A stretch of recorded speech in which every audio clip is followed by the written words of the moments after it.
Hey, what's up guys? This is Paul and welcome to Calm Touch of Fantasy. Today we have a review, and the review is Deadhouse Gates by Steven Erikson. This is book 2 in the Malazan Book of the Fallen series. I gave this book a 5 out of 5 score. I am very liberal with my 5 and 5s.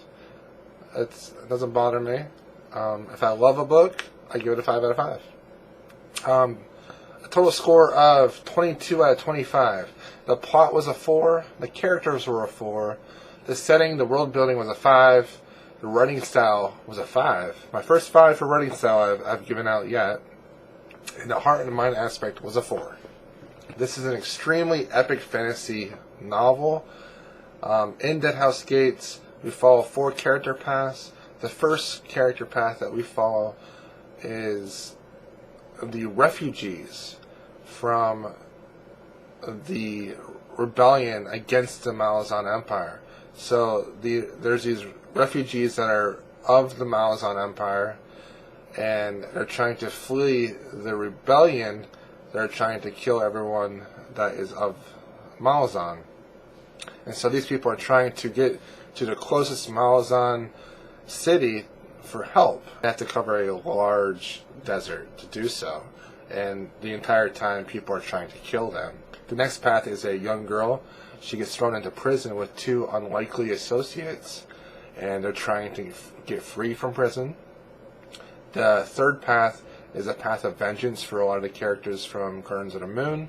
We have Calum, Fiddler, and Aspieler, and Truckus, and they're trying to take their revenge on the Malazan Empire. And the final path is the path of 2 ancient friends that travel the world together, but their journey might be coming to an end as one of them gains a better understanding of who he is and the world around him. And then as all these paths converge, the story is wrought with many twists and turns and reveals, and there's just a great ingenious imagination that only Erikson can pull off. Alright, so why should you read this book? Steven Erikson writes Deadhouse Gates mercilessly honest to create a world that only a few can survive in. And of those few, heroes step up and are created. This is a brutal book. It's just filled with a lot of pain and a lot of death. The path that the refugees in particular have to take from the rebellion is unspeakingly difficult. It is brutal.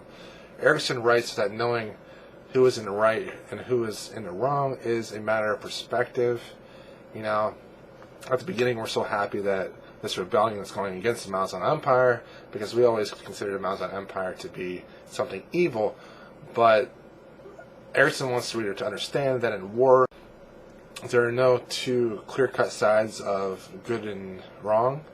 The thing that is important in war are the individuals that make up the choices that are good and that help protect the innocents that really can't protect themselves. Erikson's writing is spectacular. He has a way of creating a visceral scene that is unmatched by many other fantasy authors. I gave the writing of this book a 5. Even though he's not detailing every little thing, he does enough in a way for you to visualize exactly what is going on. There are moments of poignant discussion between characters that can either touch your heart or completely rip your heart out. Erikson's ability to write eccentric and kind of like crazy and also profound characters is really good. And a lot of times they'll say something that really doesn't make sense at the time, but later on you'll be like, oh, what he said wasn't actually some lunatic saying random things, but it was actually really deep and poignant to the story. The world Erikson invites you to learn and to figure out is just wrapped in such mystery. Erikson doesn't really tell you a whole lot up front. He wants you to start asking questions. He wants you to wonder why, and then reveal the information later to you. And when those reveals are revealed, it is extremely satisfying. I love the characters in this book. My favorite characters were Ikarim and Trell. They are 2 characters that are friends, and they have been friends for centuries. They're almost like immortal beings. They travel the world together, and the relationship between these 2 characters are just fantastic. Without giving away too much of the book, their friendship is actually extremely important to the whole world. The deep conversations about friendship between Ikaram and Trell were the highlight for me in this book. Even though it's a book that has a ton of magical elements, the conversations between two friends is the thing that stuck out the most out of everything. Erikson really does interpersonal relationships extremely well. Okay, so why wouldn't you like this book? You might not like this book if you don't like fantasy books that are all about the journey. Almost every character in this book is on a certain journey, and they're going to a certain destination.